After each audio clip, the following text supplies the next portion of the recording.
باللہ من الشیطان الرجیم بسم اللہ الرحمن الرحیم السلام علیکم ورحمۃ اللہ وبرکاتہ۔ ناظرین کرام، آج ہم آپ کے سامنے اربعین نبوی میں سے حدیث نمبر 10 کا درس آپ کے سامنے پیش کرنے کی سعادت حاصل کریں گے۔ حضرت ابو ہریرہ رضی اللہ تعالی عنہ سے روایت ہے کہ سرکار دو عالم صلی اللہ علیہ وسلم نے ارشاد فرمایا، بے شک اللہ تعالیٰ پاک ہے اور پاک چیز ہی کو قبول کرتا ہے، اور اللہ تعالیٰ نے اپنے مومن بندوں کو اسی چیز کا حکم دیا ہے جس کا حکم اللہ رب العزت نے اپنے رسولوں کو دیا۔ چنانچہ ارشاد فرمایا، یا ایھا الرسل کلوا من الطیبات واعملوا صالحا، اے رسولو حلال چیز کھاؤ اور نیک عمل کرو۔ نیز ارشاد فرمایا، یا ایھا الذین آمنوا کلوا من طیبات ما رزقناکم، اے ایمان والو جو پاکیزہ چیزیں ہم نے تمہیں دے رکھی ہیں انہیں کھاؤ پیو۔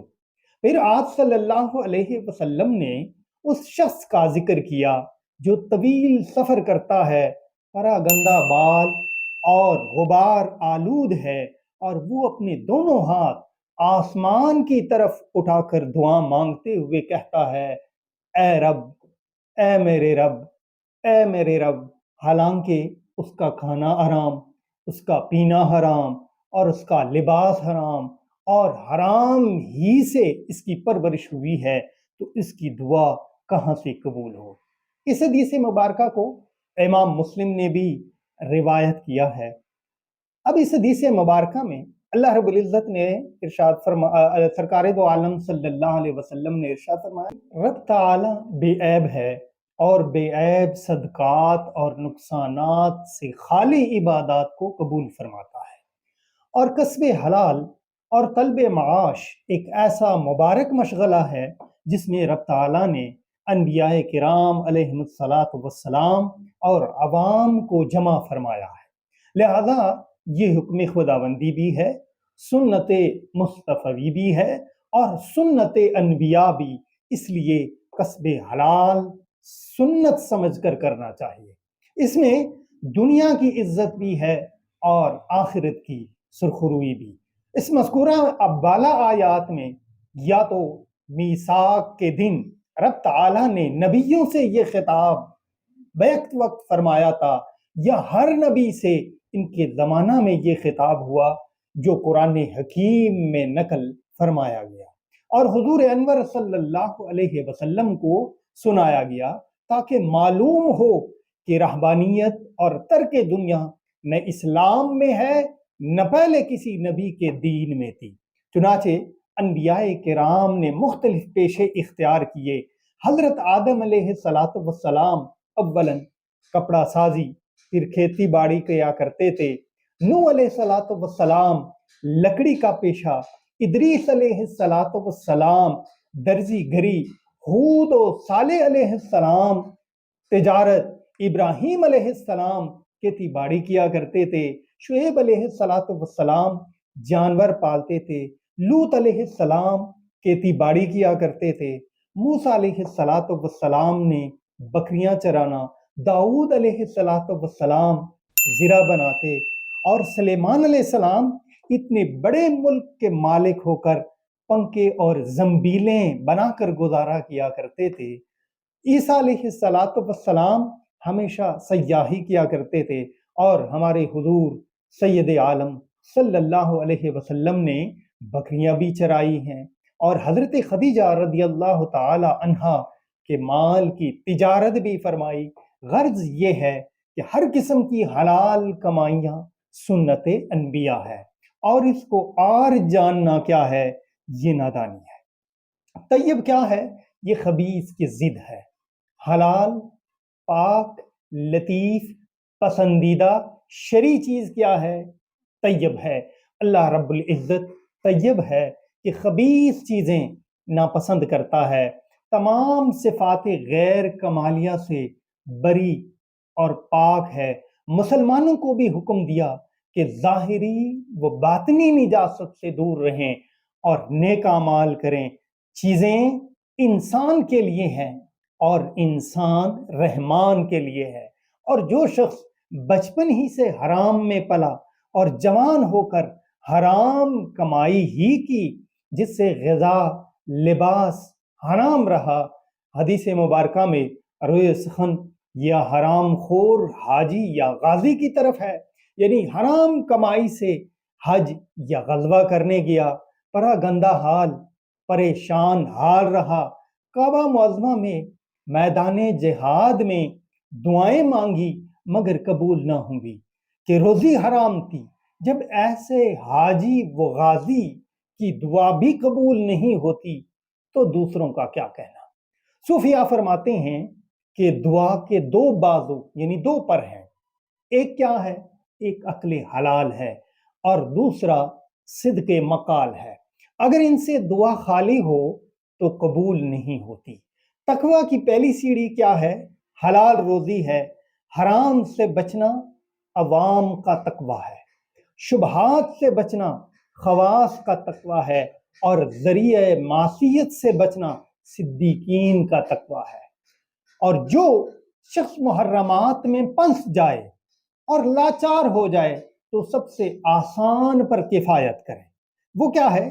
چنانچہ بحالت اضطرار، اگر مردار بکری بھی ہو، گدا بھی ہو تو بکری کھا کر جان بچائے، اور اگر کتا سور ہی میسر ہو اور بھوک سے جان نکل رہی ہو تو کتے سے جان بچا لے اور سور کو ہاتھ نہ لگائے۔ ہماری دعائیں قبول نہ ہونے کا سبب کیا ہے؟ ایک مرتبہ حضرت سیدنا موسیٰ کلیم اللہ علیہ السلام کسی مقام سے گزرے تو دیکھا کہ ایک شخص ہاتھ اٹھائے بڑی عاجزی سے رکت انگیز انداز میں مصروف دعا ہے۔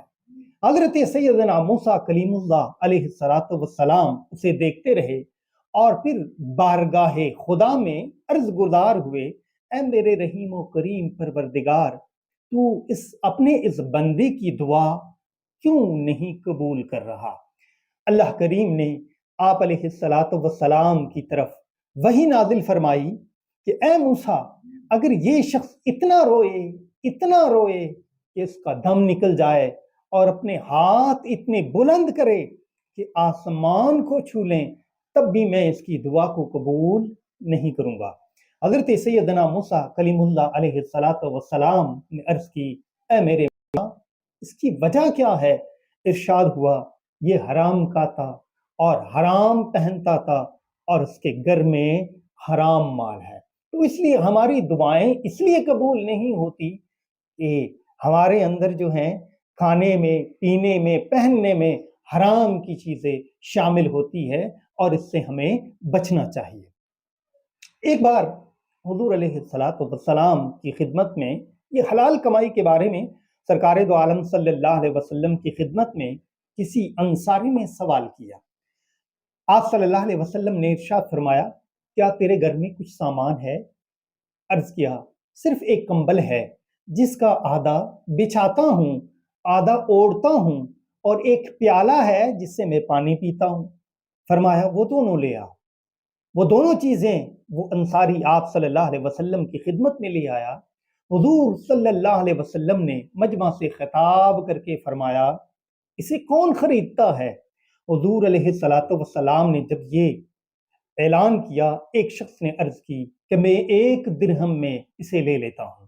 پھر 2-3 بار آپ صلی اللہ علیہ وسلم نے فرمایا کہ 2 درہم سے زیادہ کون لیتا ہے؟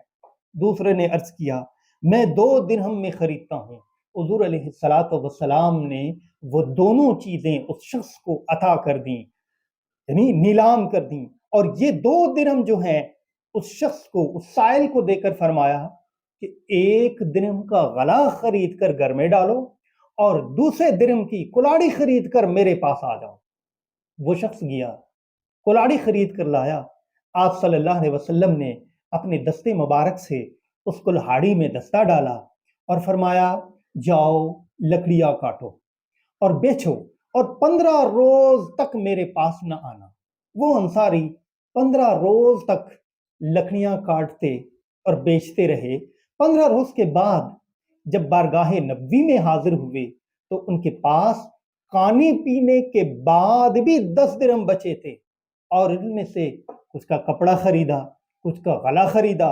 حضور علیہ الصلوۃ والسلام نے ارشاد فرمایا یہ محنت تمہارے مانگنے سے بہتر ہے۔ اس لیے یہ حلال کمائی جو ہے یہ پیغمبروں کی سنت ہے۔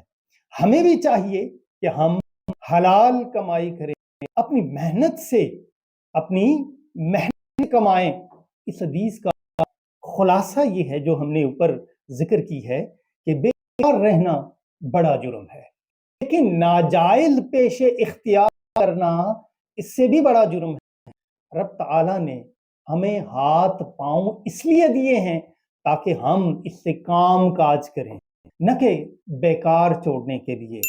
رب العزت ہمیں سرکار صلی اللہ علیہ وسلم کے ان روشن فرائض پر عمل پیرا ہونے کی توفیق عطا فرمائے۔